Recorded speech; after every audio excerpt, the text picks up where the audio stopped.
Bom dia Paraíba, bom dia Campina Grande, bom dia Borborema, bom dia Brasil. Estamos começando mais um Bom Dia Borborema, jornalismo livre e autônomo, onde sem amarras e sem restrição.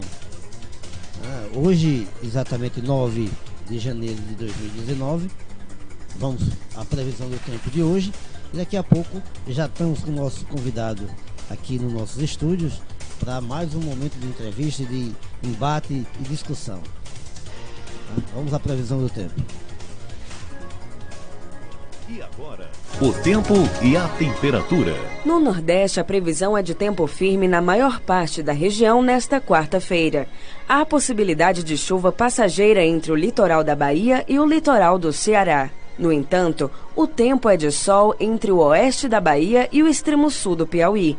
Nas demais áreas, chove somente a partir da tarde e as temperaturas seguem elevadas por toda a região. A temperatura mínima no Nordeste vai ser de 16 e máxima de 37 graus. Já a umidade relativa do ar fica entre 30% e 95%. As informações são do Instituto Nacional de Meteorologia. Isabela França, o tempo e a temperatura. Bom dia. Eu gostaria de estar dando bom dia a todos. Bosco já abriu aqui o programa, já pediu a previsão do tempo. E gostaria de estar cumprimentando todos. Lembrando a vocês que nosso programa está sendo transmitido através do www.radioborborema.com.br. Nós também, a partir de hoje, estamos transmitindo também no Sistema Nordeste de Notícias, snn.com.br. Também estamos transmitindo no portal bcmedia.com.br. E tem um aplicativo, né? Quem quiser vai lá no app da sua Play Store, baixa lá o aplicativozinho Rádio Borborema, aí você já escuta toda a programação ao vivo. Se você quiser assistir o que está acontecendo aqui, você pode estar assistindo através da nossa live lá no Facebook, e na sequência também vai estar no YouTube. Lá no Facebook você entra lá na Rádio Borborema Oficial e está lá toda essa live, todos os programas estão lá ao vivo, os gravados e os que estão sendo transmitidos ao vivo. Temos o Bom Dia Borborema no período da manhã, de 8h30 até as 10. À tarde, daqui a pouquinho, às 4 horas, temos o programa de Edgar Fernandes. É notícia, também um líder de audiência no horário, viu, Bosco? Tá muito bem o programa. À noite, nós temos na segunda, Cine TV Sucesso. Na terça, Vitrola no Ar. Na quinta, Vitrola no Ar. E no sábado, Vitrola no Ar. No sábado à tarde, temos o programa Versatilidade de Fátima Silva. E para finalizar, mesmo hoje, que é um líder de audiência, com o nosso amigo Bosco também, que ele está apresentando, é o programa A Música de Campina. Essa semana ele já está fechando a Música de Campina, vai trazer sempre com grandes atrações e grandes nomes da música campinense. Mas começando aqui nosso programa, antes até então de chamar o entrevistado, o Wilton, que é até uma pauta que a gente já vai entrar aqui na discussão, falando das próprias matérias, que a gente tem uma matéria aqui da Agência do Rádio, que a gente sempre é parceiro da Agência do Rádio, onde fala do problema de esgoto, que, para quem não sabe, o Wilton Maia, ele é presidente da STIL, porque ele representa os urbanitários. Os urbanitários são os que trabalham com água, energia, e depois os demais segmentos ele diz a gente aqui no programa. Mas é um problema muito grande esse problema do esgoto. Aí tem essa matéria aqui, a gente junta um útil ao agradável. Vamos botar a matéria, a gente vê essa matéria aí sobre o esgoto, e na sequência a gente dá aquela estirada aqui na entrevista, aquela que a gente sabe que não poupa ninguém, né, Busco? Ninguém mesmo. Aqui a língua é afiada, né? E a liberdade é total, não tem isso não. Isso, aí eu vou colocar aqui a matéria falando sobre essa problemática do esgoto a nível de Nordeste. Mas a gente sabe que a nível do Brasil a situação também não é muito boa não, mas vamos a nível de Nordeste. Na sequência, a gente debate um pouquinho o assunto e inicia a entrevista, inclusive já debatendo com quem entende de esgoto. Vamos à matéria. Apenas 36,22% do esgoto no Nordeste é tratado, de acordo com o Instituto Trata Brasil. Dados revelam que o Nordeste é uma das piores regiões do país quando o assunto é saneamento básico, ficando atrás apenas da região Norte, que trata 18,3% do esgoto coletado. Pedro Skazufka, economista e consultor do Instituto Trata Brasil, avalia que a falta de planos municipais de saneamento traz sérias consequências para a população. A situação, ela leva a uma série de problemas, inclusive problemas em termos de saúde para a população. A falta de saneamento leva a um aumento da incidência de doenças de veiculação hídrica.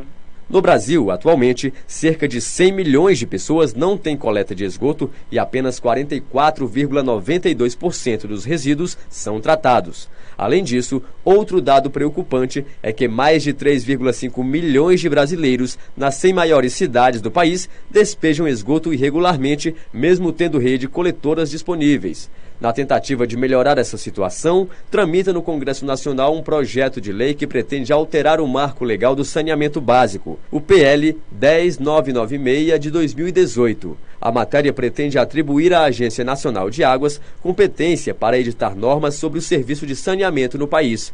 Para o deputado federal e autor do PL, Hildo Rocha, do MDB do Maranhão, a proposta permite que o setor privado invista no saneamento básico e que todas as regiões do Brasil tenham um tratamento de esgoto adequado. Precisamos de recursos privados para tomar conta dos sistemas que são superavitários.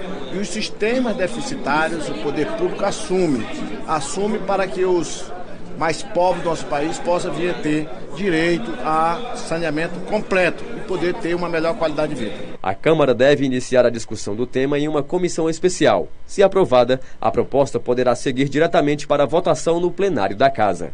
Com a colaboração de Tainá Ferreira, reportagem Marquesana.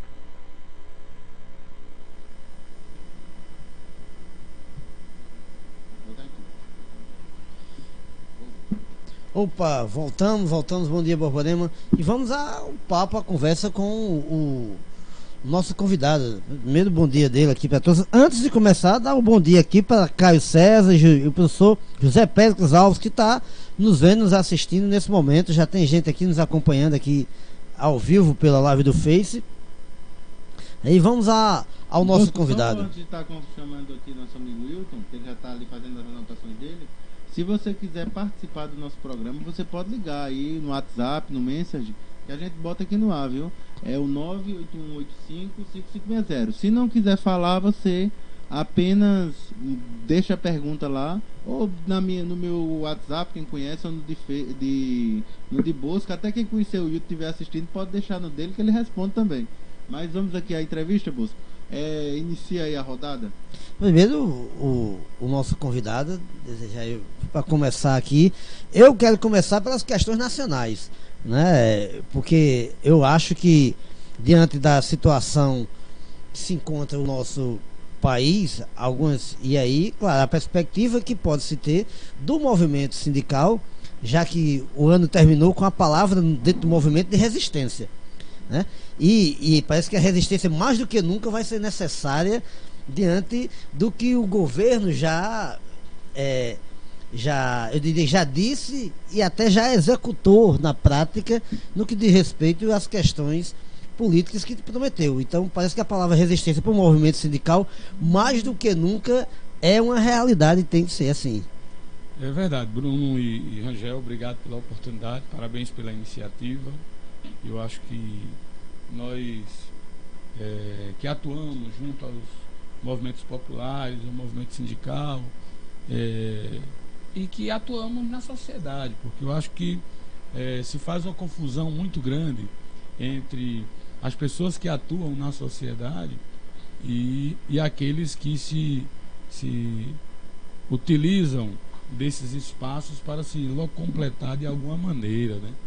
Então eu acho que a resistência, ela parte do princípio de resistir para não perder direitos, né?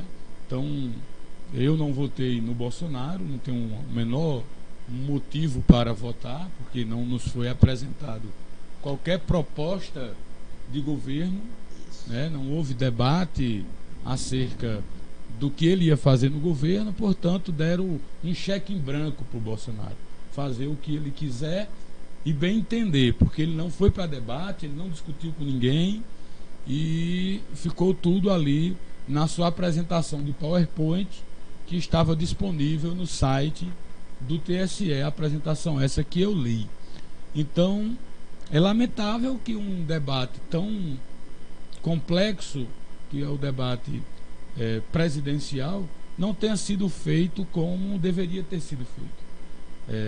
Com naturalidade, sem ódio, né? Mas com a capacidade crítica de saber que o resultado eleitoral deve ser respeitado, né?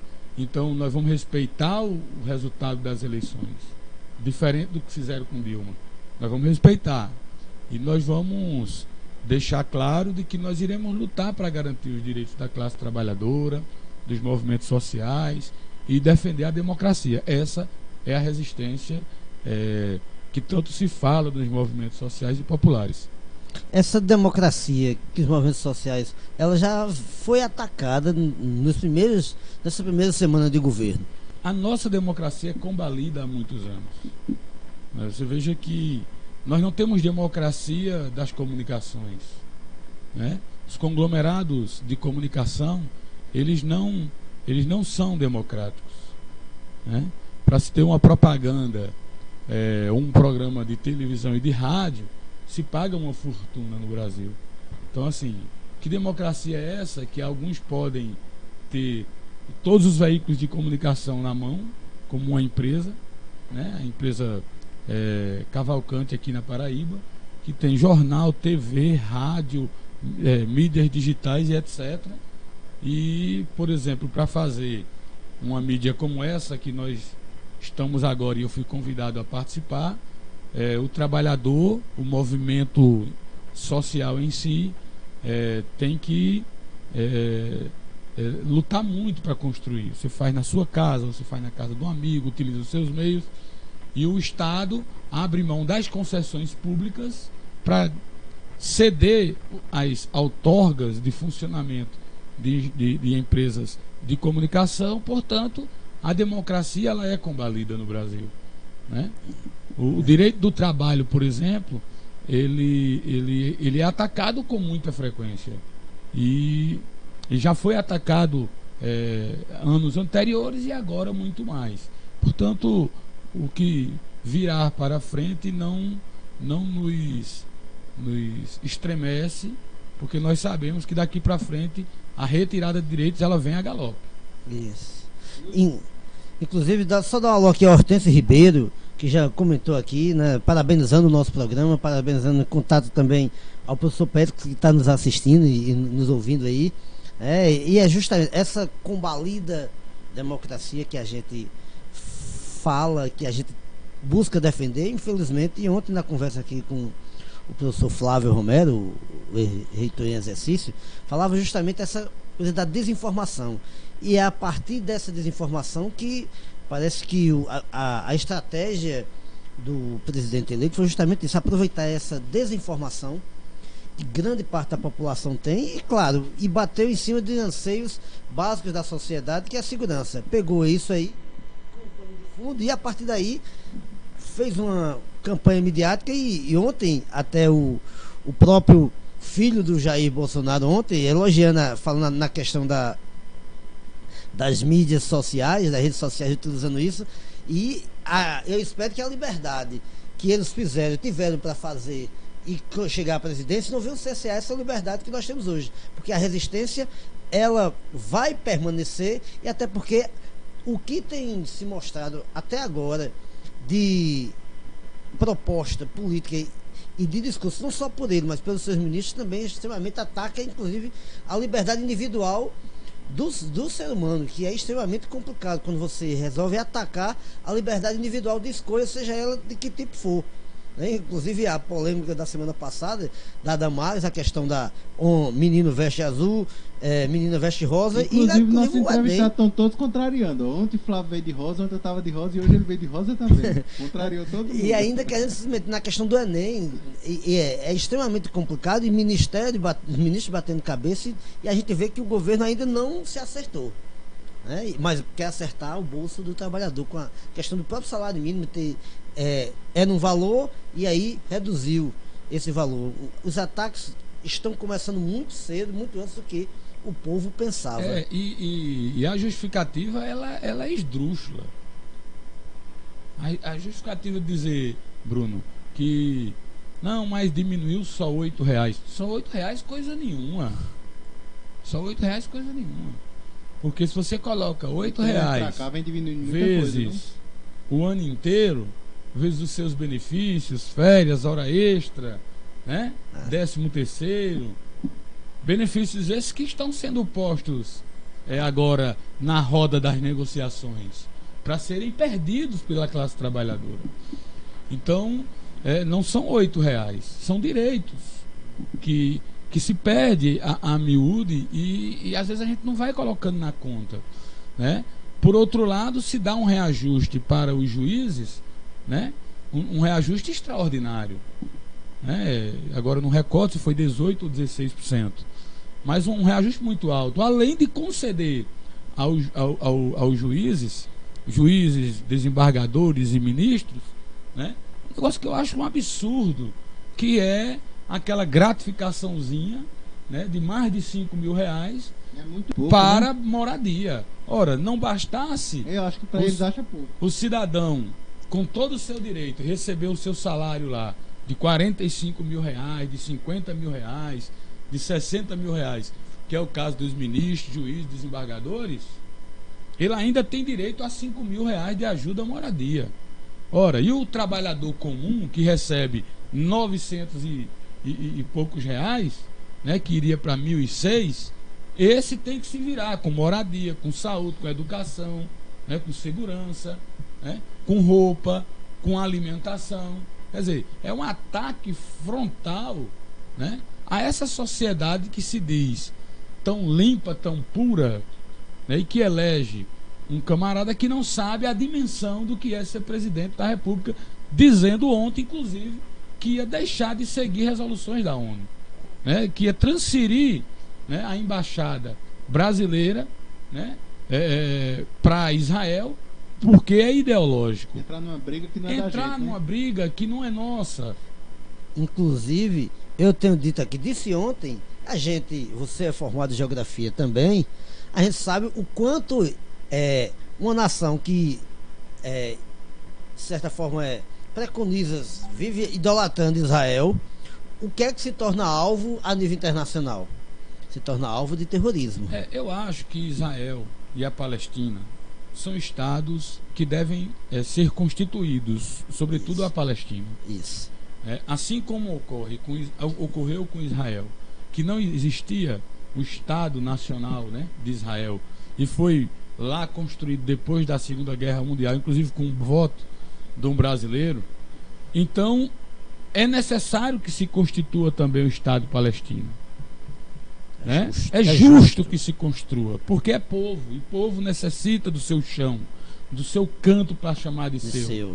Então, se nós temos a nossa terra, né, a nossa mãe, Brasil, né, e nós nordestinos amamos tanto nossa cultura, esse mesmo direito humano, né, deve ser garantido para o povo palestino, de ter a sua terra, de chamar de sua, de ter as suas características culturais mantidas. Portanto, se faz muito necessário respeitar a autonomia dos povos. Essa coisa que você falou de R$8, né? Era só R$8, olha. Para R$8 simplesmente dá para comprar 1 quilo de feijão, 1 quilo de arroz e 1 quilo de açúcar. E olha, se não ficar, dependendo do pacote de macarrão comprado, dá para comprar um macarrão também.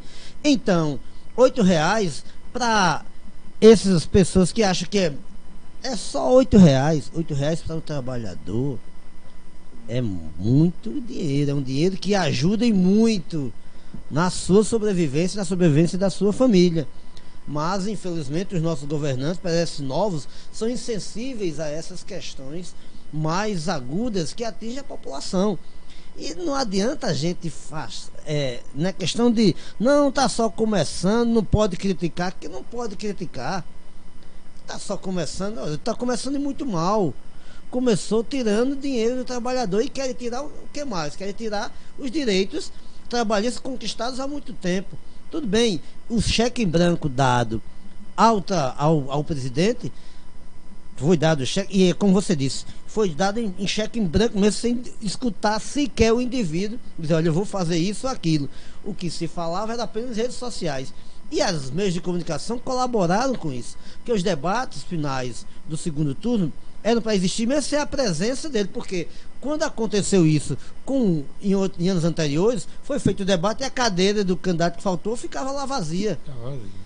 Ô, gente, e aí? Essa mídia, por que não fez do mesmo jeito que fez antes? Qual o motivo disso? Porque aconteceu isso anteriormente. E por que dessa vez não se repetiu? Bota lá o candidato que foi, que se estava disponível aí para o debate, e o candidato que não foi deixava lá a cadeira vazia e de vez em quando mostrava a cadeira vazia do candidato que não foi.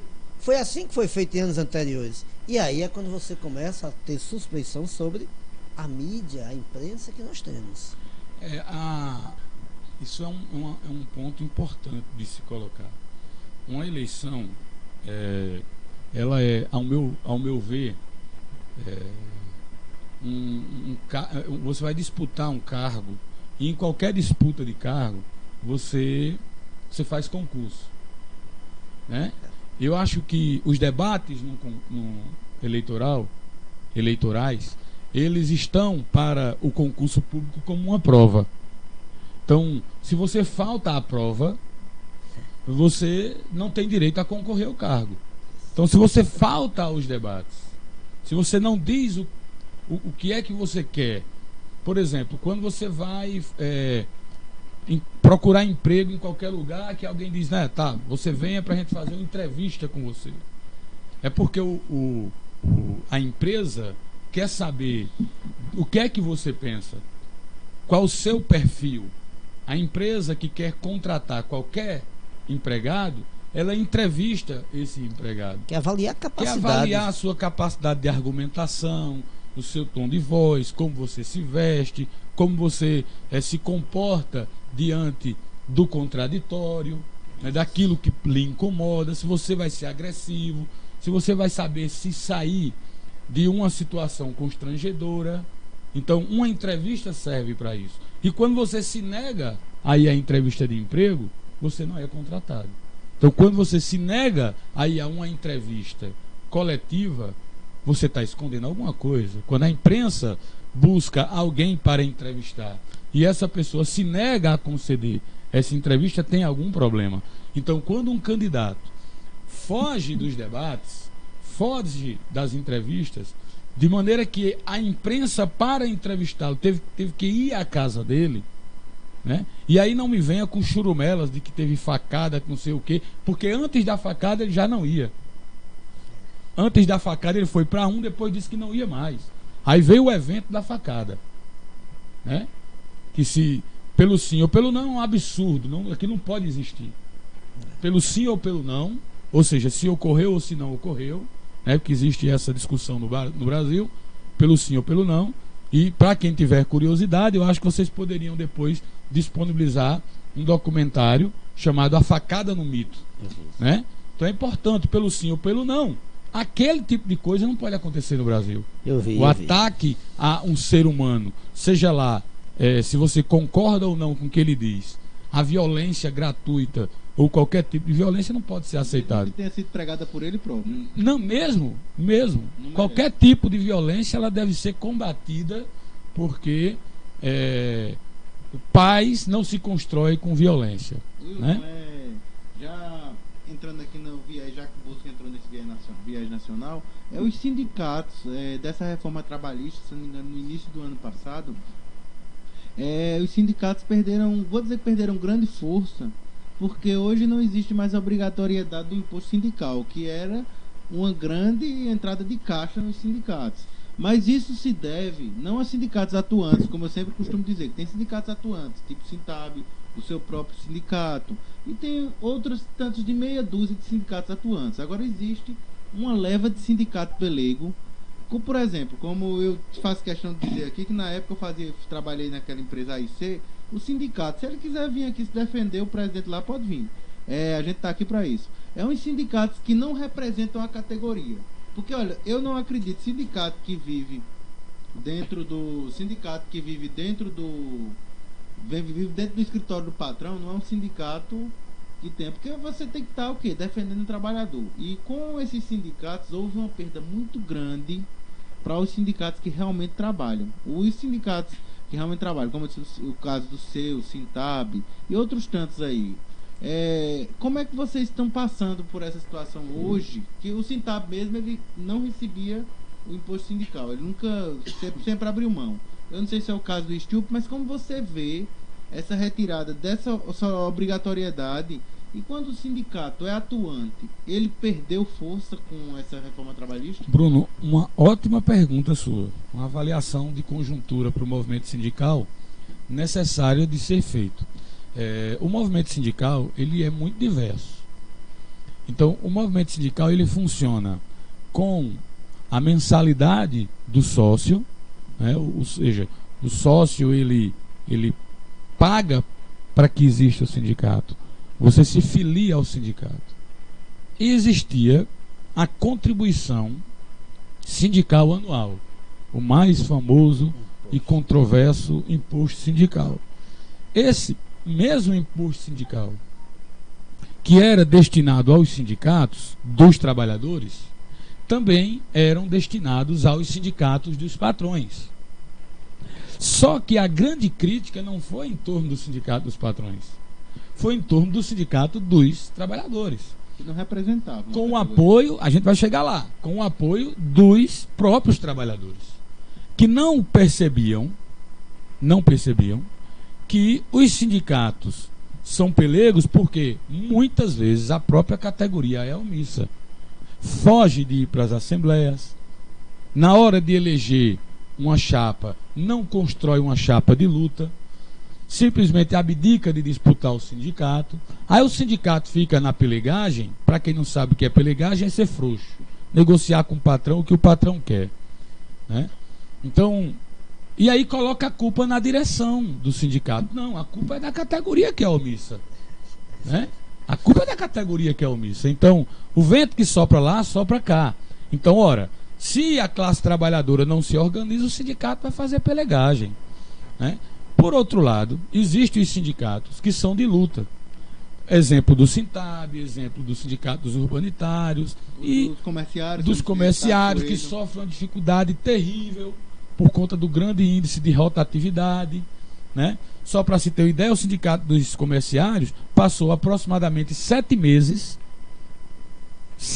para conseguir o acordo coletivo dos comerciários, dos trabalhadores. E quem era que dizia que não ia dar o reajuste? Era o patrão. Mas a culpa recai sobre quem? Sobre Coelho, sobre o presidente do sindicato, como se a culpa de não reajustar o salário fosse do sindicato e não do patrão. Aí quando o sindicato faz uma greve, diz que o sindicato é radical. Ninguém reclama das margens de um rio que o comprimem, mas reclama, né, uma greve. Diz, não, a greve é porque o sindicato é radical, nunca porque o patrão não quer pagar o salário justo, né? Então, nós tivemos o fim do imposto sindical e nós não tivemos o menor problema, porque se eu te mostrar os ofícios que chegam pra gente, só ontem eu assinei mais de 70 novas filiações no nosso sindicato. Só ontem. A semana passada mais umas 30, 40, porque a classe trabalhadora percebeu que quando nós tínhamos o imposto sindical, nós fazíamos assembleias durante 15 dias. Quando acabou o imposto sindical, que nós não tínhamos dinheiro, gasolina praticamente duplicou o valor, que era 2 e pouco, foi para quase 5. Nós não podíamos mais fazer, Bosco, as assembleias em todo o estado, e nós inventamos uma nova forma de assembleia, a assembleia virtual. Nós começamos a gravar as assembleias e mandar para as pessoas e pedir que as pessoas dessem um feedback para nós, um retorno para nós, dizendo o que é que ele queria daquilo ali. E fomos fazer, das 50 assembleias que a gente fazia antes, nós fomos fazer 14, 15 assembleias. A categoria percebeu que aquilo era ruim e começou a se filiar ao sindicato. Além disso, a contribuição voluntária, que o próprio trabalhador, quando é para fazer a contribuição, ele diz, eu quero contribuir com o sindicato. Ou seja, o que deixou de ser obrigatório agora é compulsório. Aliás, o que deixou de ser compulsório agora o trabalhador tem que permitir.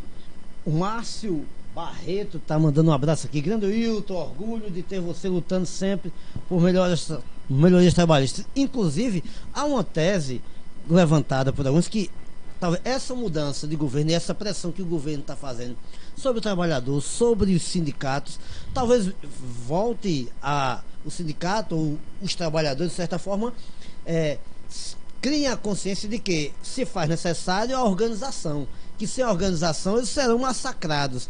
E aí remonta, para quem não leu as teorias que estruturam a luta trabalhista, a luta do trabalhador, o marxismo, que muito é condenado por esse governo que está aí, né? Que é justamente quando o trabalhador é exercido uma pressão muito grande sobre ele, sobre os seus direitos, que ele se organiza e vai à luta. Talvez até estivesse precisando, porque... E aí a gente acompanha isso aí muito bem, desde o governo Fernando Henrique, da famosa greve dos petroleiros, que de certa forma desmontou a estrutura da luta sindical, começou ali, né? E que os sindicatos tiveram um certo recuo, boa parte, e a crítica ao imposto sindical era crítica, né, à demonização das lutas trabalhistas pelo atual presidente que está aí, que fez sua campanha fazendo isso, e o trabalhador comprou essa ideia, infelizmente comprou essa ideia, que o sindicato não era necessário, e era só para tirava dinheiro dele e não fazia nada. Não é bem assim. E essa ideia de que sob pressão que os trabalhadores irão se organizar, parece que a lógica da teoria pode vir a funcionar mais adiante no nosso país. Seria isso, Wilton, que...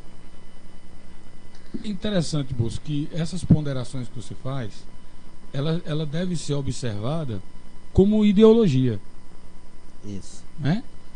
O que a gente tem escutado hoje, ideologia, é porque não pode ter ideologia disso, não pode ter ideologia daquilo. A nossa sociedade, ela se desenvolveu a tal ponto de que tudo que você pensa, ele é ideológico. Tudo que você pensa. Então eu sugiro às pessoas que fazem essa crítica de que tudo é ideologia, primeiro, pesquise o que é ideologia. Segundo, vamos começar a pesquisar quem são os ideólogos de direita, Os teóricos. os ideólogos, ou seja, os teóricos. Vamos pesquisar quem são os ideólogos e teóricos da esquerda e quem são os ideólogos e teóricos do centro-esquerda. Né? Então você vai ter direita, centro e esquerda. Quando você definir isso na sua cabeça, você vai escolher destes pontos qual é o ponto que você se identifica. E aí você vai perceber com muita clareza que tudo que está sendo posto é vendido como absoluto, mas que não tem nada de absoluto. Essa sabe? Coisa de direita e esquerda, só uma parte. Eu dando aula certa vez para o vestibular, Enem, um aluno questionou essa coisa de direita e esquerda, não sabia nem a origem disso, achava que a origem de direita e esquerda tinha sido no regime militar. Eu digo, barbaridade, minha gente, vocês têm que ir ler a Revolução Francesa, ir lá para Jacobinos e Gerondinos, onde vocês irão conhecer a origem do que é direita e do pensamento do que é direita e que é esquerda, que infelizmente aí a desinformação, a ignorância mesmo que fez com que essa situação que está aí hoje. Né? Bosco, Wilton, voltando aqui para a nossa entrevista, vamos voltar agora mais aqui para a região de Campina Grande, Paraíba, e mais para os trabalhadores que ele faz parte. Tem muito trabalhador que está querendo saber. A campanha salarial da CAGEPA, a da Energisa é um pouco, geralmente é um pouco mais tarde, né? Mas como andam essas negociações? Que você representa, você me disse, Chesf, CAGEPA, a Energisa e a PB Gás. E a Termoelétrica, né? A Vartsila, no caso, não é isso? Termoelétrica Borborema. A Vartsila é a empresa. Não, era que montou. Ah, a Vartsila montou. Montou os inclusive motores. É uma discussão bem interessante, Bosco, com relação à poluição daquela. Você viu o tamanho das bocas lá jogando? Do tamanho das queimaduras lá? Mas olha só, que muita gente não sabe, mas o grande questionamento para as usinas termoelétricas é a sua poluição, é chamada energia suja. A gente, quem por acaso chegou a dar aula e escutou isso, né? A termoelétrica é chamada energia suja porque utiliza gás, carvão e petróleo. E aí é justamente isso. Mas essa escolha de termoelétrica que o Brasil fez, inclusive, é uma das justificativas para boa parte do aumento de energia no período do governo Dilma, porque não estava chovendo o suficiente e o governo teve que utilizar uma quantidade maior de energia termoelétrica. E aí tem um preço. E aí incidiu, em alguns momentos, o aumento do preço da energia. Que muita gente acha que não é decreto, não. É porque o Brasil passava por uma situação, em termos de problema do ciclo de chuvas, e aí o Brasil, e a opção, lembrar que em 2001, o Brasil passou por um apagão, porque o governo Fernando Henrique ficou de fazer, me parece que era 12 mais uma usinas termoelétricas, e na época só tinha encaminhado 3. 13, né? E também... 13. Isso, eu disse 12, mas é o hábito. Se for por questão de usina, o maior acordo nuclear no mundo de produção de usinas foi aqui no Brasil, que era para construir, se não me engano, 8 usinas atômicas, né? Que só fizeram Angra 1 e 2. Que são chamados termonucleares. Termonucleares. Só era para ter construído 8, só que o governo pagou, mas só fizeram 2 e ficou por isso mesmo. Que a gente sabe, é perigoso, mas é a energia mais limpa que existe hoje. E muita gente não sabe que na época do governo Fernando Henrique, Marco Maciel, essa era uma das opções que o vice-presidente na época, Marco Maciel, que ninguém lembra, para a solução energética do Nordeste, inclusive com rejeitos colocados em algumas cidades aqui da Paraíba. Deixa eu fazer uma meia-culpa. Uma termoelétrica hoje aqui, uma termonuclear, hoje aqui em Campina Grande. A gente poderia muito bem usar água desses esgotos que sairia vapor de água limpa. Não é bem assim. Água limpa. Não é bem assim. Deixa eu fazer uma meia-culpa aqui. No ano de 2011, estava o debate das construções das usinas termonucleares, né? E aí havia a possibilidade de se construir uma usina no Rio São Francisco, ali em Sobradinho, na região de Sobradinho. Por quê? Tem que ter muita água para esfriar, né, os reatores. E o que é que acontece? Quando estavam sendo liberados os EIA-RIMAs, que são chamados de Estudos de Impactos Ambientais e Relatório de Impactos Ambientais, houve aquele problema lá do Japão, daquela usina lá no Japão. O terremoto. Em Fukushima, que houve o terremoto e tal, não sei o que, e diziam que aquilo era, que podia ter terremoto e tal, que não tinha problema, e houve o terremoto, houve todo aquele desastre, né? E foi o que aconteceu no Brasil, recrudesceu. Então, o avanço que ia ter aquilo ali, parou. E interessante é que na região, e quem mora nessa região ali de Sobradinho, ali de Pernambuco, aquela região lá, sabe que ali tem tremor de terra. Vira e mexe, eita, deu uma tremedida, tremeu por aqui, não sei o que, vira e mexe, tem naquela região ali de Pernambuco. E aí, eu não estou falando nada científico, aqui é senso comum. E aí depois daquele evento do Japão, no Brasil parou a história de debater a questão. Mais acomodação de crosta, né? Mas não houve, tem, sim, não tem falha geológica que Brasil, não tem. Ali foram outros problemas, né? Mas aí no Brasil com um copo a gente faz uma tempestade, né? E aí foi feito os debates e esfriou tudo e ninguém quis mais debater essa questão de termonuclear no país. Mas é mais ou menos isso aí. Mas a pergunta que você iniciou esse argumento se baseou sobre as campanhas salariais. Vamos lá. A campanha salarial da Energisa, que teve início em setembro, ela foi concluída agora em dezembro, no dia 28 de dezembro. Nós estávamos realizando a última assembleia para apreciação da pauta. Não nem para dar o presente de nada, da Energisa. Não deu. Foi no dia 28 de dezembro. Tá? Então a gente começou a campanha salarial em setembro. Setembro, outubro, novembro, dezembro. No dia 28 houve a última assembleia.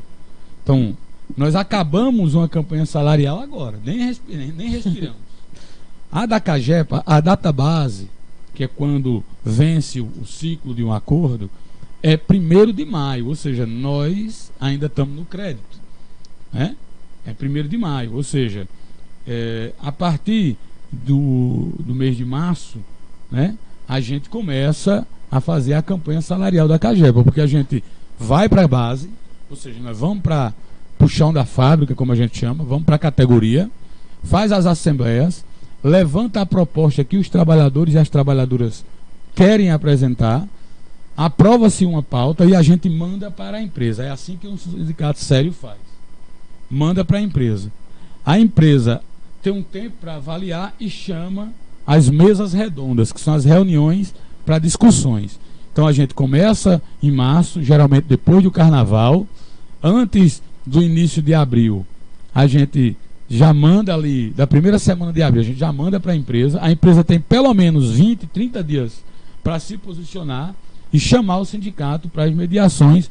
E o acordo coletivo que começa em maio, na verdade, ele funciona para o reajuste de junho.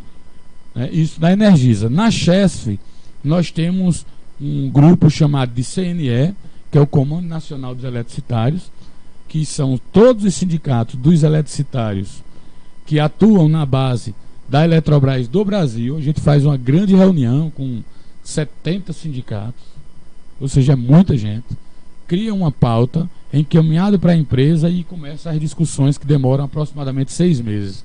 Na PBGás, a data base também é em maio. A gente é mais fácil porque é uma empresa menor. Com 2 dias a gente reúne com os trabalhadores. No terceiro dia a gente já manda para a empresa. Com 10 dias a empresa chama e se resolve muito rápido. Na termoelétrica, a empresa funciona em São Paulo, né? E a gente tem que ir a São Paulo para reunir. E é interessante esse dado, Bruno, que eu vou passar para você. Nós não temos um filiado na termoelétrica. E é um dos melhores acordos coletivos que nós temos. E a gente se desloca a São Paulo para fazer o acordo coletivo desses trabalhadores que simplesmente não querem se filiar ao sindicato. Quer dizer que mesmo que o trabalhador não seja filiado, vocês são obrigados a discutir. Nós não somos obrigados. É o que eu falei no início. Nós somos sérios. Nós só cumprimos nosso papel. Nós podíamos fazer o que o trabalhador faz. Abrir mão e ignorar. Nós não vamos fazer isso. Porque quem tem consciência cidadão não ignora o outro cidadão. Mesmo que esse cidadão lhe ignore. Márcio Barreto, e aí?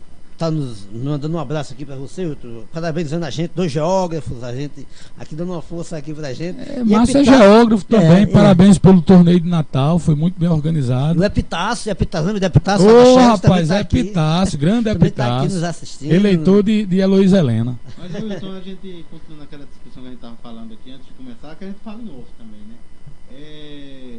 Sobre como anda essa questão, que hoje é o que o povo mais reclama, inclusive ontem a gente agradeceu aqui a Ricardo Avelino e a... não esqueci agora o nome do diretor. Ronaldo Menezes. Ronaldo Menezes, que a gente ficou com o esgoto estourado aqui, para você ter uma ideia, aproximadamente uns 15 dias. Aí a gente ligou para a CAGEPA, é até bom, eu depois vou até explicar, Ronaldo. Ligamos para a CAGEPA que o esgoto era aqui na frente da minha casa, onde você parou seu carro ali e estava correndo água. Aí o interessante é que a CAGEP, em lugar de mandar o carro para consertar, não. Mandou dois funcionários e um carro para dizer que eu não podia pedir para desentupir o esgoto, porque o esgoto era nas Malvinas, que aqui a gente mora na Dinamérica, mas o que divide é o meio da rua. Aí mandou, que eu achei um absurdo, né? Aí ontem a gente fazendo aqui o programa, Ricardo, fazendo o programa de Edgar, Ricardo pegou e mandou ajeitar. Ricardo e Ronaldo mandaram ajeitar. Agora, é um absurdo que vem acontecendo com o esgoto em Campina Grande, que inclusive a gente mostrou aqui a matéria no início do programa, onde 36,22% do esgoto do Nordeste são tratados. Em Campina Grande, qual seria esse percentual? E por que a CAGEP é tão falha? Vou dizer aqui que quem anda a cidade de ponta a ponta, você mesmo veio, tu mora em que bairro mesmo? Eu moro aqui em 40 você Santa veio Rosa. 40 pra cá, pelo menos um esgoto estourado você encontrou no meio do caminho. Porque a CAGEP é tão ineficaz. Eu sei que não é uma pauta sua, que você não é diretor da CAGEP, mas você está lá com os trabalhadores devem lhe passar alguma informação. Porque é tão ineficaz esse trabalho de limpar esgoto aqui em Campina Grande, e qual seria o índice em Campina Grande de esgoto? A questão, quando você fala ineficaz ou eficaz, depende do ponto de vista, né? Depende do ponto de vista. Se você observar a cidade do tamanho de Campina Grande, quantos mil unidades consumidoras existem nessa cidade? Qual o tamanho da rede coletora de esgoto? Além do mais, nós temos a rede coletora de esgoto e você tem a rede pluviométrica, né? Que A pluviométrica geralmente é a responsabilidade da prefeitura, não é isso? Só que essa rede, ela escoa para dentro dos canais, que escoa para dentro da rede de esgoto, né? Para a rede de esgoto, e uma rede encontra-se com a outra e vai dar colapso. E vai colapsar. Agora, se a rede de esgoto tivesse só esgoto, não tinha problema. Não tinha o menor problema. O problema é que a rede de esgoto você encontra lá feto, bicho morto, televisão velha, sofá, cadeira. Teve um caso aqui no da minha avó que tem 1 litro de maionese. Amigo, tem cavalo. Já encontraram um cavalo dentro Chega do cavalo, resto de corpo em decomposição. Já chegou perna, braço, né? Quando matavam alguém assim, aí de repente desovava e chegava na estação. Vai dar problema. Vai dar problema. Uma outra coisa. Quando a rede de esgoto, Bruno, ela foi construída e na cidade, a cidade não era toda pavimentada. Portanto, muito do que se chovia, ou muito do esgoto, ele era absorvido. Quando tinha qualquer vazamento, ele era absorvido. Hoje, quando chove,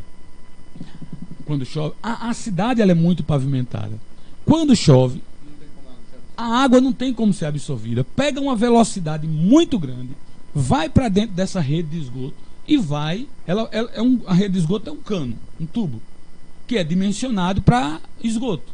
Quando chove e essa água escoa para dentro dessa rede, ela vai ter que sair para algum canto. Sai por esses boca de lobo que a gente chama. E dá o estouro. Aí nós temos viaturas que resolvem esse serviço. Uma outra história é que quando as redes de esgoto foram construídas para um número de habitantes. E aí a cidade cresceu. Onde antes era uma casa, foi colocado um prédio. Aonde antes você tinha 50 litros de esgoto, você tem 500.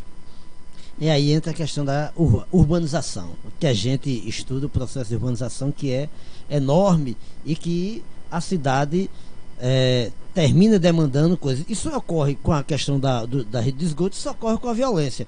Se você tinha um índice de violência quando a cidade tinha X de habitantes, quanto mais se aprofunda a urbanização, mais aprofunda-se a violência. É assim que funciona. Exato. E aí, para concluir essa história do esgoto, e aí veja, existe locais na cidade que nós não temos rede de esgoto.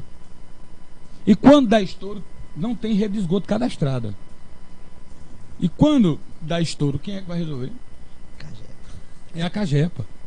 E é onde nós temos mais problemas. Aonde não há rede de esgoto, mas há esgoto, porque as pessoas utilizam água, tem água, produz esgoto. Onde tem água, produz esgoto. Mas não tem a rede de esgoto lá. E essas famílias não pagam, inclusive, rede de esgoto. Não pagam esgoto lá na conta de água. Mas a Cagepa tem um estouro, a Cagepa vai lá e resolve. Então, assim, existem vários problemas. E aí, para bater, assim, essa história do dado que você me fez a pergunta, é sobre o esgotamento sanitário. Nos dados de 2013, né, Campina Grande é a segunda melhor cidade no Nordeste. De todas as cidades do Nordeste, Campina é a segunda melhor cidade. Só perde pra quem? Rapaz, eu acho que é Feira de Santana. Você me pegou. E a 18ª no Brasil. De 3.000 e tantos municípios, 18 é a posição de Campina Grande. Campina Grande coleta 88,28%. Coleta e trata. Certo? Campina Grande. João Pessoa é a 42ª do Brasil, a primeira capital nordestina e a 9ª cidade capital no país. E João Pessoa tem uma cobertura de 75,71% de rede de esgoto. Ou seja, quanto a média de Campina? 88,28%. Aí tem pesquisadores que dizem 100%, não é 100%. não tem 100%, mas tem quase 90% de rede. Então, assim, é muita coisa. Então, assim, dá a César o que é de César, né? Assim, nós temos... não é fácil fazer saneamento, é muito difícil fazer saneamento, é muito caro fazer saneamento. A Cagepa tem uma equipe que se dedica 8 dias, E também tem um problema. 24 horas. O político não gosta de fazer esgoto, que é obra que ninguém vê, né? Pois é, os caras não gostam de fazer, é necessário ser feito. Para você ter uma ideia, o governo do estado fez agora um investimento de 26 bilhões de reais, o mutirão. Vai lá no mutirão, aquilo perto do canal ali. Ali era uma tragédia. É uma tragédia, morreu gente quando choveu. Agora, recentemente. Então o governo do estado fez e entregou ao município de Campina Grande, agora, no dia 31 de dezembro, o saneamento e a urbanização do mutirão. Isso é muito importante. Quem foi o outro governo que fez isso em Campina Grande? De Cosete, que foi o bairro do Pedregal, que foi saneado ainda na época de Cosete Barbosa. Então esses foram os grandes trabalhos em saneamento. Um outro trabalho de saneamento é o canal de Santa Rosa, né, que já entra agora para 6 anos, e o canal de Santa Rosa não é concluído. Na eleição colocam-se as máquinas, depois da eleição tiram-se as máquinas, você vai lá por trás do IF, tá lá o canal. Você passa ali, é impressionante, no canal ali da Ponte do Cruzeiro, aquele bairro não está saneado ainda, né? Então, assim, é muito fácil criticar a Cagepa, né? Mas também existem outros entes que devem ser criticados em relação ao saneamento.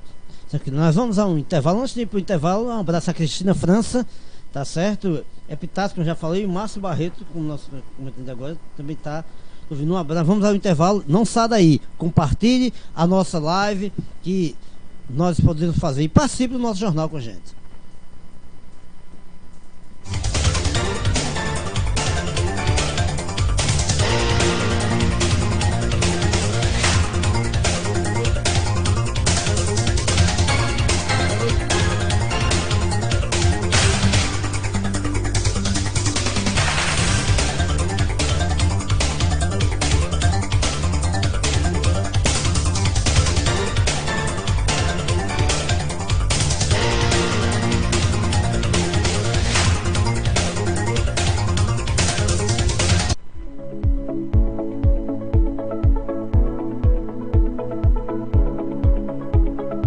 A asma é uma inflamação dos brônquios sem causa aparente, está entre as doenças respiratórias mais comuns do mundo. As principais características da asma são dificuldade de respirar, chiado, aperto no peito, respiração curta e rápida. Quem vive com asma deve evitar poeira, barata, ácaros, fungos, variações climáticas, infecções virais. Não existe cura para a doença, mas é possível controlar as crises e até prevenir que elas aconteçam com algumas medidas simples. Mantenha um ambiente limpo, evite acúmulo de sujeira ou poeira, tome sol. A falta de vitamina D está relacionada a uma série de doenças do aparelho imunológico, como a asma. Evite cheiros fortes. Tome a vacina da gripe. Não fume. Se agasalhe, principalmente no frio. Pratique atividades físicas regularmente. Tenha alimentação saudável. Beba bastante água. Mantenha o peso ideal. Apesar de não ter cura, a asma pode ser controlada e o tratamento é oferecido gratuitamente pelo SUS. Para isso, basta ir até uma unidade básica de saúde. Lá o paciente irá receber todas as orientações relacionadas ao tratamento e à prevenção de crises.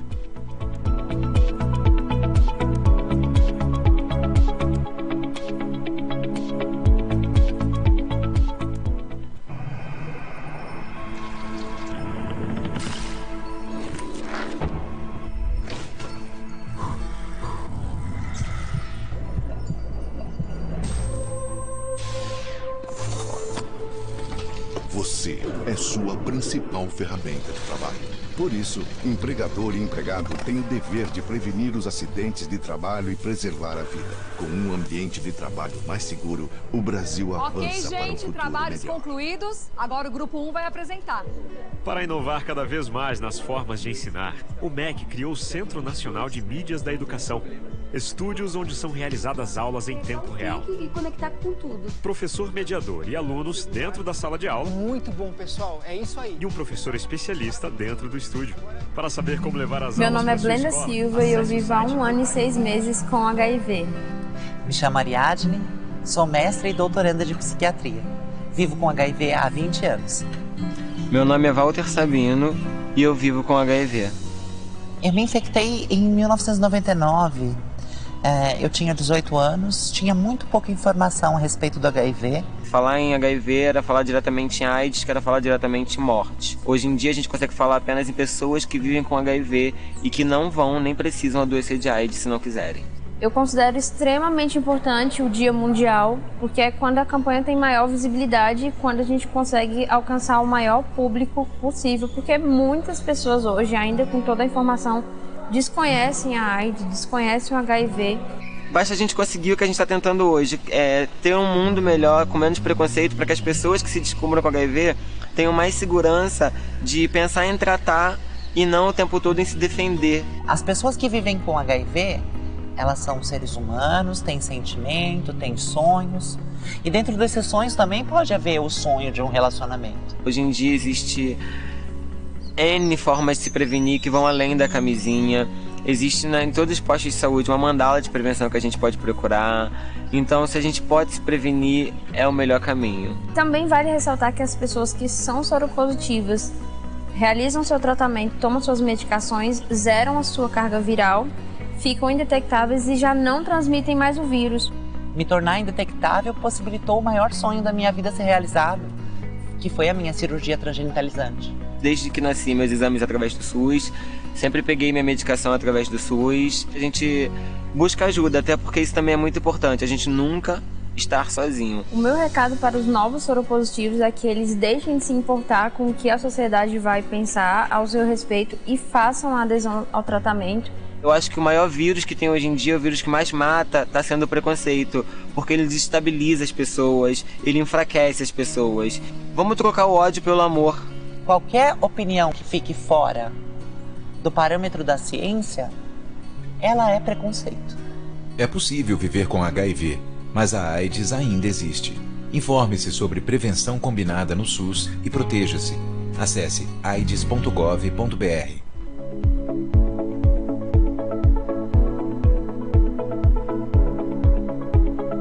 A asma é uma inflamação dos brônquios sem causa aparente, está entre as doenças respiratórias mais comuns do mundo.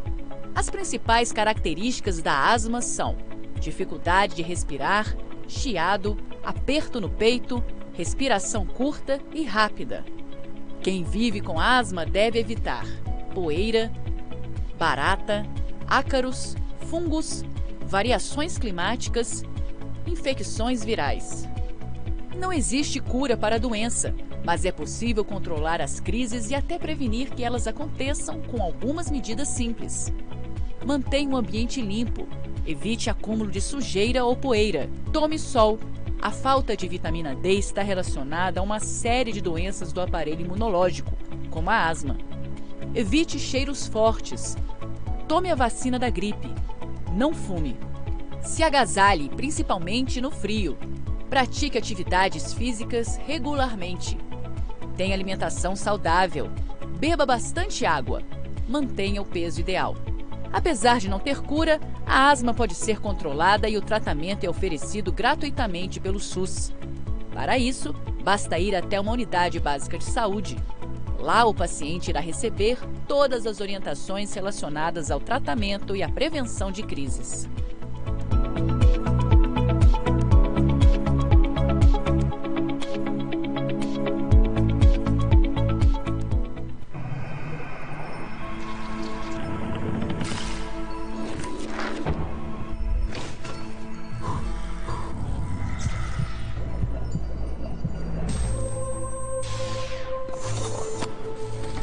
Você é sua principal ferramenta de trabalho. Por isso, empregador e empregado têm o dever de prevenir os acidentes de trabalho e preservar a vida. Com um ambiente de trabalho mais seguro, o Brasil avança gente, para um trabalhos futuro concluídos. Agora o Grupo 1 vai apresentar. Para inovar cada vez mais nas formas de ensinar, o MEC criou o Centro Nacional de Mídias da Educação. Estúdios onde são realizadas aulas em tempo real. E conectar com tudo. Professor mediador e alunos dentro da sala de aula. Muito bom, pessoal. É isso aí. E um professor especialista dentro do estúdio. Para saber como levar as aulas para sua escola, acesse o site. Meu nome é Blenda Silva e eu vivo há 1 ano e 6 meses com HIV. Me chamo Ariadne, sou mestre e doutoranda de psiquiatria. Vivo com HIV há 20 anos. Meu nome é Walter Sabino e eu vivo com HIV. Eu me infectei em 1999.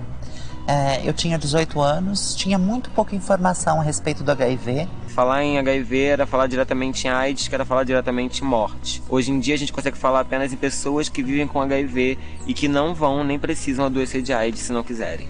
Eu considero extremamente importante o Dia Mundial, porque é quando a campanha tem maior visibilidade e quando a gente consegue alcançar o maior público possível, porque muitas pessoas hoje, ainda com toda a informação, desconhecem a AIDS, desconhecem o HIV. Basta a gente conseguir o que a gente está tentando hoje, ter um mundo melhor, com menos preconceito, para que as pessoas que se descubram com HIV tenham mais segurança de pensar em tratar e não o tempo todo em se defender. As pessoas que vivem com HIV, elas são seres humanos, têm sentimento, têm sonhos. E dentro desses sonhos também pode haver o sonho de um relacionamento. Hoje em dia existe N formas de se prevenir que vão além da camisinha. Existe em todos os postos de saúde uma mandala de prevenção que a gente pode procurar. Então, se a gente pode se prevenir, é o melhor caminho. Também vale ressaltar que as pessoas que são soropositivas realizam seu tratamento, tomam suas medicações, zeram a sua carga viral, ficam indetectáveis e já não transmitem mais o vírus. Me tornar indetectável possibilitou o maior sonho da minha vida ser realizado, que foi a minha cirurgia transgenitalizante. Desde que nasci, meus exames através do SUS, sempre peguei minha medicação através do SUS. A gente busca ajuda, até porque isso também é muito importante, a gente nunca estar sozinho. O meu recado para os novos soropositivos é que eles deixem de se importar com o que a sociedade vai pensar ao seu respeito e façam a adesão ao tratamento. Eu acho que o maior vírus que tem hoje em dia, o vírus que mais mata, está sendo o preconceito, porque ele desestabiliza as pessoas, ele enfraquece as pessoas. Vamos trocar o ódio pelo amor. Qualquer opinião que fique fora do parâmetro da ciência, ela é preconceito. É possível viver com HIV, mas a AIDS ainda existe. Informe-se sobre prevenção combinada no SUS e proteja-se. Acesse aids.gov.br.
Vamos lá, voltamos agora com Bom Dia Borborema e vamos continuar com a conversa aqui. Já foi para questão nacional, local, né? Ou seja, diversos temas, entrando na questão da energia elétrica. E por falar em energia elétrica, na questão energética, a iluminação pública de Campina Grande, já que também a Energisa entra nesses, junto a vocês. Como se encontra hoje a questão da iluminação pública de Campina Grande? Bem, essa questão de energia, ela é bastante peculiar, porque as pessoas gostam muito de comparar, inclusive, os serviços, né? Serviço de energia, serviço de água, são serviços, embora muito semelhantes do ponto de vista de estarem nas casas das pessoas, são extremamente diferentes. Então, a gente não tem colapso de energia como a gente teve colapso de água, por exemplo. Ia colapsando, na verdade. Mas nós temos um serviço que a gente tem que avaliar, que é a iluminação pública em nossa cidade. Quando a iluminação pública saiu da Energisa e foi colocada para a gestão do município, houve um reajuste na tarifa de quase 500%. É um absurdo o que houve de reajuste. E esse reajuste se deu por vários motivos, né? Por vários motivos. Entre estes motivos, a contratação de uma empresa, que é uma empresa de Garanhuns, que presta serviço em Campina Grande e que faz esse trabalho de iluminação pública. E você tem vários bairros da cidade com muita dificuldade de iluminação pública, né? As periferias, aqui bem pertinho da gente, ali na Avenida da América, ali próximo ao INSS, quando você desce aquela ladeira ali perto daquela região que tem as barracas dos fogos de artifício, você passa por ali, aquilo é um absurdo após 7 horas da noite. Um esquisito terrível, né? Muito escuro. Inclusive houve uma crítica naquela parte da América que teve uma tentativa de assalto, e aquele redutor de velocidade, aquele pardal que tem ali, pessoal, a partir de 6 horas da noite, teve um assalto ali, gente voltando na contramão, porque é muito escuro a partir de 6 horas, e você tem que reduzir a velocidade ali, né, naquele pardal. Sim, sem dúvida. E aí aconteceu um problema gravíssimo. O pessoal, eu dou aula no estadual de Santa Rosa, e eu comentando que era tiro, o pessoal voltando na contramão, desesperado, por conta da situação, a pouca iluminação que tem ali, e de caramba, tá nessa situação. Pois é, não só ali. Você vai ali no Catolé, você tem problemas, né? Você vai para Bodocongó, você tem problemas, né? Você vai para Liberdade, você tem problemas, né? Então você tem um eixo muito bem iluminado, que é esse eixo central, né? Mas a periferia sofre muito. Quando você entra, né? Para mais periferia ainda, né? Você vai lá para Catingueira, para Catolé de Zé Ferreira, aí é que você vê problemas. Um outro problema também é o fator LED, né? Você coloca uma lâmpada de LED para iluminar um bairro qualquer, ele ilumina assim, fica parecendo que é dia, mas mantém-se ainda a iluminação por mercúrio, aquela lâmpada vermelha, amarelada, que é muito ruim, diga-se de passagem, mas diz que é mais barata. Eu não acho que seja mais barata. Ela é durável, ela dura 10 anos uma lâmpada daquela. Também concordo que a prefeitura não pode chegar e estar arrancando todas as lâmpadas e colocar LED tudo de uma vez. Mas, ao menos nessas regiões, por exemplo, no Dinamérica, tem que colocar LED ali. Se faz, na verdade, tem que colocar iluminação ali. Se faz urgente ser feito isso. Então, é muito cara a iluminação pública para o serviço que é prestado. Além do que, você tem a iluminação de Natal esse ano, que foi um desastre. Né? Né? Você teve aquela iluminaçãozinha ali de frente ao Parque da Criança e pronto. Embora essa empresa, que todo ano ela faz a iluminação, não reutiliza e todo ano compra tudo de novo. Né? Inclusive é uma denúncia que eu vou fazer ao Ministério Público. Eu quero saber por que está assim.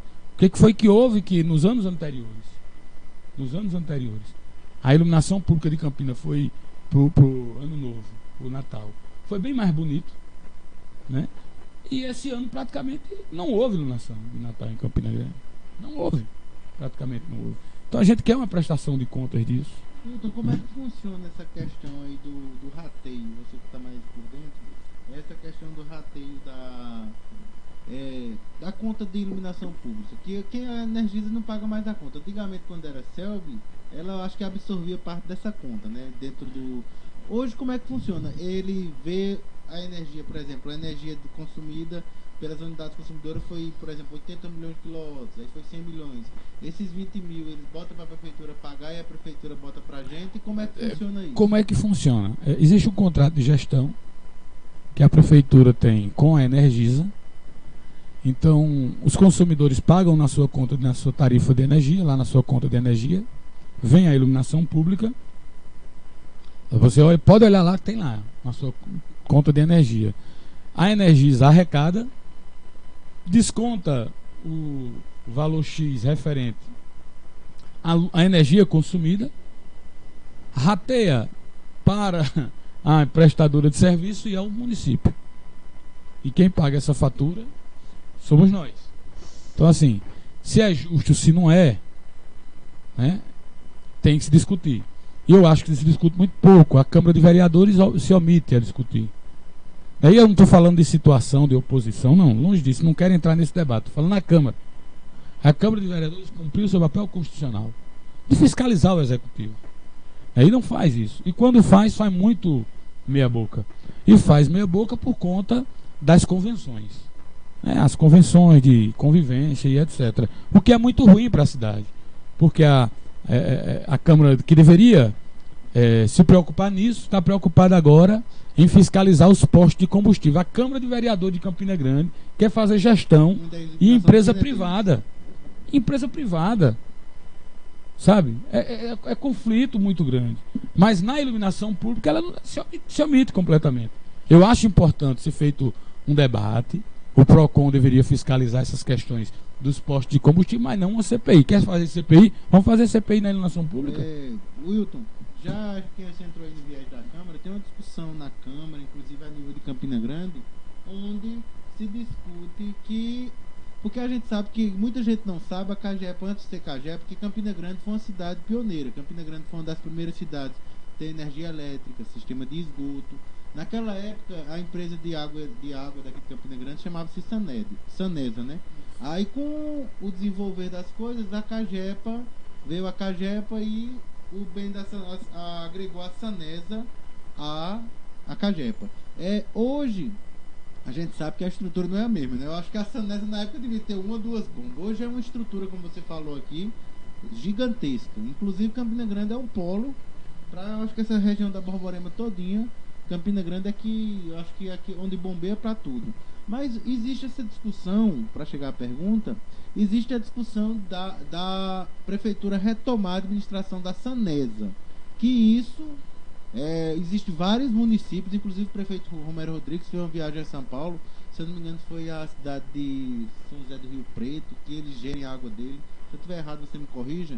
Ele viu, disse que dava certo, é um projeto viável e quer trazer para Campina Grande. Como você vê a administração da água voltar para Campina Grande? Ótimo. Primeiro, eu acho que a gente só tem que comparar os iguais. É complicado você comparar diferente, né? Vamos comparar São José do Rio Preto a Patos, né? E vamos comparar Feira de Santana a Campina Grande. Aí você compara iguais. Embora Feira de Santana é maior do que Campina. Mas vamos comparar semelhantes, né? Vamos comparar Lagoa Seca a Esperança. Mas não dá para comparar Lagoa Seca a João Pessoa, que é complicado. Então não dá para comparar São José do Rio Preto a Campina Grande. Tá? É um negócio pequeno, né? Em relação a Campina. Outra coisa é que Campina Grande hoje funciona num sistema consorciado. A expressão na verdade não é essa, mas é como se fosse. A gente capta a água em Buqueirão, trata a água em Queimadas, né?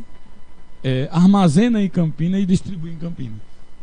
É como se fosse consorciado. Então a água de Campina Grande não é de Campina, é em Boqueirão. O tratamento dessa água, a fábrica, é em Queimadas. E o armazenamento dessa água é em Campina Grande. O que é aqui no R9, ali em Santa Rosa, na Prata, na Palmeira e vários elevatórios que tem espalhado pela cidade. Então, assim, é muito complexo você olhar para esse cenário. Além do que, a água que sai de Campina Grande, ela vai para Pocinhos, para Puxinanã, né? A água que sai de Boqueirão, ela vai para Queimadas, sai espalhando aí para 18 municípios. Quando você interrompe essa relação empresarial de gestão, você tem que ter a responsabilidade com esses outros municípios. Veja só, Patos fez agora a renovação da concessão. Santa Rita agora rompeu. Santa Rita rompeu a gestão. Está um problema lá, inclusive eu estou indo lá para conversar com o Panta, que é o prefeito de Santa Rita. E deu 180 dias para a Cagepa se posicionar e etc. Sousa rompeu. Vai em Sousa para tu ver o problema. Sousa é muito semelhante. A água é coletada no açude de São Gonçalo, é tratada também em São Gonçalo e é distribuída para Sousa. Em Sousa as pessoas não pagam. São Gonçalo é entre cidade, em Sousa também. É. Mas é distante. Não, é 18 quilômetros. Se eu não me engano, é até distrito de Sousa. E o problema de água em Sousa é muito grande. As pessoas não pagam, tem um conflito muito grande. Porque utiliza a gestão da água politicamente. E não deve ser feito isso. Isso deve acabar. Só para se ter uma ideia, clube de futebol não queria pagar a conta d'água, mas queria aguar seus gramados. 13 campinenses não queria pagar a conta d'água. Hospitais não queriam pagar a conta d'água. Né? Hospital não queria pagar a conta d'água. Por que não? Não, é porque o hospital não pode cortar ainda. Por não poder cortar, você também não quer pagar. Né? Tinha condomínios aqui de muito ricos, não queriam pagar. Aí não cortava do condomínio, mas cortava de um pobre lá que tinha uma conta de água de R$50. Isso acabou, é tratado igualmente. E quando começa a tratar com respeito, com igualdade, cobrar de quem deve, o que é que aconteceu? A Cagepa começou a ser superavitária. A Cagepa começou a investir. Investir em equipamento, investir em tecnologia, investir em melhoria de serviços. Mas a Cagepa foi utilizada por anos a fio politicamente. A Cagepa parou de ter comissionado. A Cagepa tinha 800 comissionados. Um absurdo. Hoje não tem 30. Né? Então, assim, melhorou o serviço da Cagepa, mas tem que melhorar os serviços dos municípios. Tem que avançar em Campina Grande? Tem. Mas avançou muito em relação ao que era. Se você ou escuta programa de rádio, você vê o quanto diminuiu a crítica sobre a Cagepa. Há uma crítica sobre o esgoto, porque é muito complexa a gestão do esgoto, mas a Cagepa está resolvendo. Então o Campina Grande não pode simplesmente, vamos criar uma nova Sanesa e resolver o problema de Campina Grande, porque Campina Grande vai ficar com a receita e os outros municípios. E os 198 municípios que a Cagepa faz gestão de água, porque nem sempre a Cagepa faz gestão de esgoto em município. Pombal, por exemplo, e Patos, por exemplo, não, a gestão de água é da Cagepa, mas de esgoto não é. Pombal não é. Né? Então, assim, é gestão que tem que ser feito. Já finalizando nossa entrevista aqui, você também acho que vai fazer alguma pergunta, mas, assim, politicamente não, economicamente, para a Cagepa hoje, um desmembramento de Campina Grande, eu acho que as maiores receitas de arrecadação é Campina Grande e João Pessoa. Sem dúvida. Hoje, um desmembramento desse afetaria que municípios aqui, principalmente? Porque a gente sabe que Boqueirão hoje alimenta 18 cidades na região aqui de Campina Grande. E a gente sabe também que ele usa o sistema adutor lá de Gravatá, né? Isso. Nesse caso, esse sistema adutor é propriedade da Cagepa. Isso. A prefeitura teria de comprar água Cagepa, ou ela faria uma adutora trazendo lá de Boqueirão para cá. Como é que você vê essa gestão? Porque na época da Sanesa, se eu não me engano, se você estiver errado também, você peça que você me corrija, a água de Campina Grande vinha de Vaca Braba, não era isso? De areia. Sanesa, de areia. Hoje é um sistema totalmente diferente, uma logística totalmente diferente. A prefeitura ia comprar água Cagepa, e assumir esgoto e assumir água, talvez para Cajepa fosse até mais interessante. Eu não Você sei. ia vender o produto e Campina Grande se vier. Eu não sei. Eu não vou dar nem sugestão, como diz a gente lá em Santa Rosa. Não vou nem sugestionar. Isso é um problema para quem quer inventar o problema. Quem quer inventar o problema, pense nas soluções. A gente tem experiências internacionais, né? A exemplo da França, da Alemanha, dos próprios Estados Unidos. Os Estados Unidos é o nosso modelo de capitalismo. E a gestão da água lá é pública. Como você Entendeu? vê, a água de Las Vegas vem da represa Hoover, quase 3 mil quilômetros, né? Pois é. Então, assim, quer resolver o problema, senta e resolve dialogando. Não é politicando a questão. Né? Não precisa resolver o problema criando outro. A Cajepa tem uma gestão, tem expertise nisso, tem excelentes profissionais, técnicos, engenheiros. E eu acho que tem que acabar com o ranço e resolver o problema. É sentar. João é um homem de muito diálogo. Espero que o prefeito Romero busque dialogar com o governador João Azevedo. E é um homem que entende da gestão. O secretário de Recursos do Estado foi presidente da Cajepa, que é Deusdedito. É um homem também de muito diálogo. Então, assim, não existe porta fechada. A porta está aberta. João sempre esteve lá. João era o secretário de Recursos Hídricos. Sempre esteve lá. Mas, Wilton, você acredita que essa discussão seria mais o quê? Eu acho que ela é política. Financeira ou política? Não, ela é política. Porque a Cajepa repassa. Eu acho, como é uma prestação de serviço, eu acho que a Cajepa repassa o valor à prefeitura, a todas as prefeituras que prestam. Vamos tratar politicamente. Se Lucélio Cartacho hoje fosse o governador, essa questão não voltava à tona. Porque a questão é política. Né? Sim. Você cria um caos. Você tira a segunda maior receita da Cajepa, você vai criar um caos no Estado. Em termos de empresa arrecadadora, a Cajepa é a que mais arrecada no Estado? A Cajepa hoje é uma das 100 maiores empresas no Brasil no ramo de saneamento. Tá lá. Foi publicado o ranking, né, das 1.000 maiores empresas do Brasil, 1.000 maiores empresas do Brasil. E a Cajepa está entre as maiores empresas do Brasil. A Cajepa melhorou muito sua gestão. Né? Foi contratado um gestor muito bom na questão comercial, que é Marinaldo, Dr. Marinaldo. Se colocou um gestor, que é o Dr. Jorge Gugel, que veio da Caixa Econômica, também um camarada que segurou as questões econômicas da Cajepa, e você teve um diretor-presidente, que foi o Marcos Vinícius, que volta agora, que também é oriundo da Caixa, que está fazendo muita gestão. Então, assim, a Cajepa está profissionalizando-se cada vez mais. Eu acho que o município de Campina Grande deve buscar um diálogo. Se tem problema, faz um contrato de gestão desse aí. Né? O município de Campina Grande tem vaga no Conselho de Administração da Cajepa, que inclusive está vacante. O último foi o doutor André Agra, né, que saiu, porque era um cargo remunerado e ele não queria ficar lá, porque ele já era do Tribunal de Contas e era secretário e não queria, e a prefeitura até então não indicou. Então, assim, o município de Campina Grande tem uma vaga no Conselho de Administração. Eu acho que deve ser feita uma gestão compartilhada para resolver o problema e não criar um outro problema.